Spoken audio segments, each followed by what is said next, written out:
Hi viewers, అందరికీ నమస్కారం. December 15 మార్గశిర పౌర్ణమి. దీనిని కోరల పౌర్ణమి అని, నరక పౌర్ణమి అని పిలుస్తారు. మరియు అన్నపూర్ణ జయంతి కూడా జరుపుకుంటూ ఉంటారు. ఎంతో పవిత్రమైన ఈ పవర్ఫుల్ రోజున ఈ చెట్టుని తాకితే చాలు, 1 గంటలో మీ జీవితం మారిపోతుంది. పాపాలు మొత్తం కూడా తొలగిపోతాయి. మీరు అపర కుబేరులుగా మారిపోతారు. మీకు తిరుగులేని రాజయోగం పడుతుంది. మీ ఇంట్లో ఉన్న నెగిటివ్ ఎనర్జీ మొత్తం ఈ చెట్టు లాగేసుకొని మీకు పాజిటివ్ ఎనర్జీని అందిస్తుంది. మీరు పట్టిందల్లా బంగారం అవుతుంది. మీకు ఉన్న కష్టాలు కూడా తొలగిపోతాయి.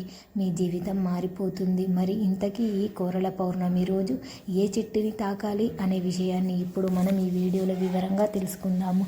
ఫ్రెండ్స్, ఫస్ట్ అయితే ఈ వీడియోకి ఒక లైక్ కొట్టి మా ఛానల్ని సబ్స్క్రైబ్ చేసుకొని మాకు సపోర్ట్ చేయండి. ఇక వీడియోలోకి వస్తే, పౌర్ణమి ఎంతో శక్తివంతమైన పౌర్ణమి రోజున రాత్రి చంద్రుని కిరణాలతో అద్భుతం నుండి వస్తుంది. ఈ పాపపుణ్య ఫలితాలే సర్వ నరకాల ప్రవేశాలకు కారణమవుతూ ఉంటాయి. ఎవరు ఆలయానికి వెళ్ళినా పూజ మందిరం దగ్గర కూర్చొని భగవంతుని ఆరాధన పుణ్య ఫలితాలు ప్రసాదించాలని కోరుకుంటారో తెలియక చేసిన పాపాల నుంచి విముక్తి కలిగించే అని కోరుకుంటూ ఉంటారు. నిప్పు తెగలు కాలికి తెలిసి తాకిన, తెలియక తాకిన కాలికి గాయమవుతుంది. జన్మదిన పాపాలు వెంటాడుతూనే ఉంటాయి. పాపాలు అన్నీ కూడా నరకానికి దారి ఏర్పాటు చేస్తాయి. అక్కడ జీవితం అందుకే నరక బాధలు అనుభవించే పరిస్థితి రాకుండా, అంతటి కోరుకుంటూ మృతి భయం లేకుండా ఉండాలంటే, నరక బాధలు పడకుండా ఉండాలి అంటే యమధర్మరాజు అనుగ్రహం కావాలని శాస్త్రాలే చెప్పబడుతుంది. అందుకే ప్రార్థన ఆలయంలో అనుసరించే రోజున మార్గశిర పౌర్ణమి చెప్పబడింది. దీనిని కోరల పౌర్ణమిగా పిలుస్తూ ఉంటారు. ఈ పుణ్య దినంలో యమధర్మరాజుకు ఎంతో ప్రీతికరమైన రోజున ఈయనను పూజించడం వలన శాంతి అనుగ్రహం అంటారు. యమధర్మరాజు అనుగ్రహమే ఉంటే నరక బాధలు తప్పుతాయి. నరక బాధల నుంచి తప్పించే పౌర్ణమి కావడం వలన దీనిని నరక పౌర్ణమిగా భావిస్తారు. ఇక పౌర్ణమి నుండి మార్గశిర పౌర్ణమి వరకు యమధర్మరాజు కోరలు తెంచుకొని ఉంటాడు అని ఒక రకమైన వాదనలు. అనారోగ్య సమస్యలు తెరుస్తాయి కనుక కృతజ్ఞత పూర్వకంగా ఇది యమధర్మరాజును ఆరాధిస్తారు. ఇక కోరల పౌర్ణమి రోజున ఈ చేసే వాటిని కొన్ని ప్రాంతాలలో పిలుస్తూ ఉంటారు. కాలభైరవుడి వాహనంగా చెప్పబడుతుంది కాబట్టి ఈ విధంగా చేయడం వలన ఈ స్వామి అనుగ్రహం కూడా లభించి ఉంటారు. సంబంధించిన దోషాలు పోవాలి అనుకునేవారు ఈ కోరల పౌర్ణమి అమ్మవారి పూజిస్తారు కనుక ఈ పౌర్ణమి పేరు వచ్చింది. కోరల పౌర్ణమి సాక్షాత్తు చిత్రగుప్తుడి సోదరి మార్గశిర పౌర్ణమి రోజున చిత్రగుప్తుడు తన చెల్లెలు ఇంటికి వస్తాడు. అన్నయ్య చిత్రగుప్తుడు ఇంటికి రావడంతో చెల్లెలు కోరల ఆనందంతో ఏర్పాటు చేస్తుంది. చిత్రగుప్తుడి చెల్లెలి ఆశీర్వదిస్తున్న మార్గశిర పౌర్ణమి రోజున ఎవరైతే కోరలు పిలుస్తారో వారి నరక బాధలు తృప్తి భయం పొందుతూ చిత్రగుప్తుడిపై అభినందనతో ఆ మాట నెరవేరుతుంది అన్నమాట. యమధర్మరాజు సందర్శించాడు. అప్పుడు మార్గశిర పౌర్ణమి రోజున కోరలను ప్రారంభమును పూజిస్తే ఆమె అనుగ్రహం కలిగి నరక బాధలు అపమృత్యు భయాలు తొలగిపోతాయి. ఇక కోరల పౌర్ణమికి ఎంతో ప్రత్యేకతను సంతరించుకోవాలని కలిగిస్తుంది. ఈ పౌర్ణమి రోజున దత్త జయంతి జరుపుకుంటూ ఉంటారు. హిందూ పురాణాల ప్రకారం మహావిష్ణువులంతా దత్తాజయం జరుపుకుంటూ దత్త రూపం త్రిమూర్తుల లక్షణాలు, త్రిమూర్తుల తరువాత త్రిమూర్తులు ఉద్భవించే దత్తాజయం అని పిలుస్తూ ఉంటారు. హిందూ పంచాంగం ప్రకారం ప్రతి సంవత్సరం మార్గశిర మాసంలో శుద్ధ పౌర్ణమి దత్తా జయంతి జరిగి భారతదేశ వ్యాప్తంగా జరుపుకుంటూ ఉంటారు. ఈ దత్తార్జయ శివుడి బ్రహ్మ మహేశ్వరుడు అవతారంగా భావించి ఉంటారు. ప్రతి సంవత్సరం అయిన జన్మదినం సందర్భంగా భక్తులు ఆయన ఆశీర్వాదం పొందేందుకు ఆరాధిస్తారని పురాణాల ప్రకారం మార్గశిర పౌర్ణమి నాడు దత్తాత్రేయుడు త్రిమూర్తుల వ్రతం యొక్క ప్రభావం వల్ల దత్తాత్రేయుడు జన్మించాడు. దత్తం అంటే ఇచ్చినవారు అని అర్థం. త్రిమూర్తులు కావడంతో పవిత్రమైన నదులలో స్నానం చేసి దత్తాత్రేయుడిని పూజిస్తే మంచి ఆరోగ్యం లభిస్తుంది భక్తుల నమ్మకం. అలాగే పేదలకు దానం చేస్తే ఖచ్చితంగా శుభ ఫలితాలు వస్తాయని పండితులు చెప్తున్నారు. దత్త జయంతి రోజు మధ్యాహ్నం కాకుండా పౌర్ణిమ రాత్రి మంచి జరుగుతుందని పెద్దల హక్కు. పౌర్ణమి నాడు అభిషేకించి మనసులో కోరిన కోరికలను తెలియజేస్తే, రాత్రి స్వామిని పూజిస్తే భూత పేత పిశాచీల నుండి, గురుగ్రహ దోషాల నుండి దత్తాత్రేయ స్వామిని పూజిస్తే విద్యార్థులకు ఆ స్వామి యొక్క అనుగ్రహం కలుగుతుంది. ఒకరైన రాత్రి మహర్షి దంపతులకు మార్గశిర పౌర్ణమి రోజున త్రిమూర్తుల దత్తాత్రేయుడు జన్మించాడు. సృష్టికర్త బ్రహ్మకి ముందుగా అతని సృష్టించాడు. ప్రజాకులకు ఎంతో అనుకూలమైన మహాజయంతిగా తెచ్చిపెడుతుంది. ఈసారి త్రిమూర్తుల మానవ రూపంలో మహర్షి వచ్చాడు. వారు ఆకాశంలో భూమి సంచరిస్తూ జంతువులు పక్షులు ఆనందంగా కేరింతలు పెడుతున్నాయి.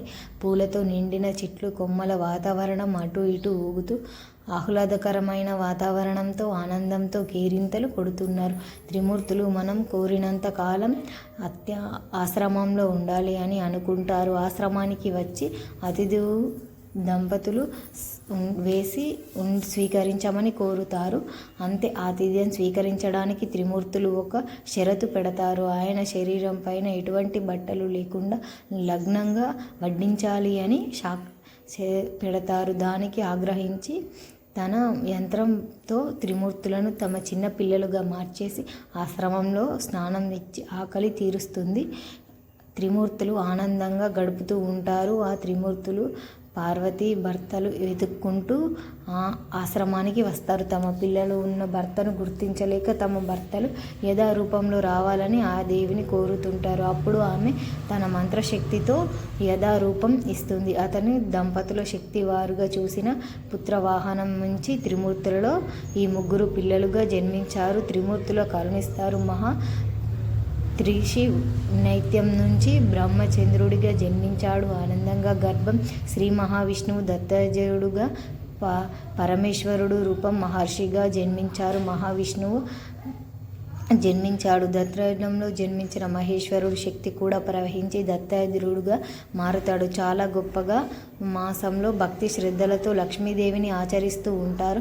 పవిత్రమైన పౌర్ణమి, కోరల పౌర్ణమి. మీరు ఏం చేసినా చేయకపోయినా ఈ చెట్టుని తాకితే చాలు, 1 గంటలో మీ పట్టిన దరిద్రమంతా కూడా పోతుంది అని శాస్త్రాలు చెప్తున్నాయి. అందుకే ఆవు వంటి పూజలు చేసిన జంతువులైనా సరే, స్థలాలు అని, నదులు పుణ్యాల నదులని పవిత్రమైన విధంగా చెప్పబడుతుంది. పురాణ కథలు కూడా ఉన్నాయి. అలాగే ఈ చెట్టును తాకితే దేవతల వృక్షాలు కూడా ఉన్నాయి. ఈ భూమి మీద కొన్ని సర్వశక్తి గ్రహించుకునే కేంద్రాలు ముఖ్యమైనవి.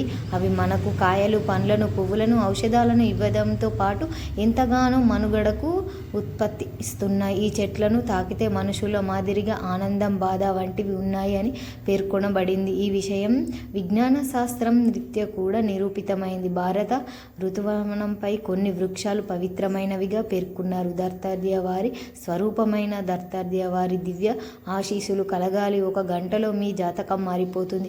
అపర ఐశ్వర్య యోగం సిద్ధిస్తుంది. మీరు అపర కుబేరులుగా మారిపోతారు. ఎందుకంటే దత్తాత్రేయ వారు సూక్ష్మ రూపంలో మేడి చెట్టు మొదట్లో ఉంటారని పురాణాలు చెప్తూ ఉన్నాయి. చెట్టు నుండి ప్రాణశక్తి ఉంటుంది. ఈ చెట్టు అమృత దోషాలు తొలగించేస్తుందని. ఈరోజు మీరు ఏం చేసినా చేయకపోయినా మేడి చెట్టు దగ్గరికి వెళ్ళి కూర్చోండి. అక్కడ వెళ్ళండి. ఈ మేడి చెట్టు దగ్గర మన చెట్టు మొదట్లో చెంబడు నీళ్లు పోసి కనుక ఈ పెద్దవారి చుట్టూ తిరిగి ఉండండి. మేడి చెట్టు ఉంటుంది కదా, మేడు చెట్టు దగ్గరకు వెళ్ళి కూర్చోండి. అక్కడ ఉండండి. వెళ్ళి 11 కాసేపు కూర్చోండి. చిటికెడు పసుపు కుంకుమను చల్లండి. మేడు చెట్టు చుట్టూ 11 సార్లు ముట్టుకొని నమస్కారం చేసుకోండి. నీళ్లు పోయండి. అవసరం ఏమీ లేని వారు ఈ చెట్టు చుట్టూ తిరిగినా సరిపోతుంది. కాసేపు చెట్టు దగ్గర కూర్చుంటే 1-2 నిమిషాలు కూర్చొని ఆ చెట్టు తర్వాత ఇంటికి వచ్చేయండి. చాలా మంచి శుభ ఫలితాలు కలుగుతాయి. ఏం చేసినా చేయకపోయినా అరటి చెట్టు చుట్టూ అయినా సరే తిరిగి పసుపు కుంకుమను చల్లండి. ఆ అరటి చెట్టుకు నమస్కారం చేసుకొని 2 నిమిషాల పాటు కూర్చోండి. ఆ తర్వాత ఇంటి దగ్గరికి వచ్చేయండి. ఇలా ఈ 2 మేడి చెట్టును కానీ అరటి చెట్టును కానీ తాకితే 1 గంటలో మీకున్న కష్టాలు అన్నీ కూడా పోతాయి. మా తీరే మార్గం తెలుస్తుంది, జ్ఞానం పెరుగుతుంది, కోరిన కోరికలు నెరవేరుతాయి, కోట్లు వచ్చి పడతాయి, మహాయర్మ యోగం పడుతుంది. మేడు చెట్టును మరియు అరటి చెట్టును గురు స్వరూపంగా గనుక ఈరోజు ఈ 2 చెట్లలో ఏ ఒక్క చెట్టును తాకినా మీ కష్టాలు అన్నీ కూడా తొలగిపోతాయి. మీ ఇంట్లో ఉన్న నెగిటివ్ ఎనర్జీ అంతా కూడా పోయి పాజిటివ్ ఎనర్జీ, మీరు ఏ పని చేసినా విజయాన్ని పొందగలుగుతారు. సంపద పెరుగుతుంది, మీకు తిరుగులేని రాజయోగం పడుతుంది, పట్టిందల్లా బంగారం అవుతుంది. కోరల పౌర్ణమి రోజు ఈ చెట్టును తాకండి, శుభ ఫలితాలను పొందండి, ఆనందంగా జీవించండి. మా వీడియో మీకు నచ్చినట్లయితే లైక్ చేసి షేర్ చేయండి. అలాగే మా ఛానల్ని సబ్స్క్రైబ్ చేసుకోండి. మీ అందరికీ ధన్యవాదములు.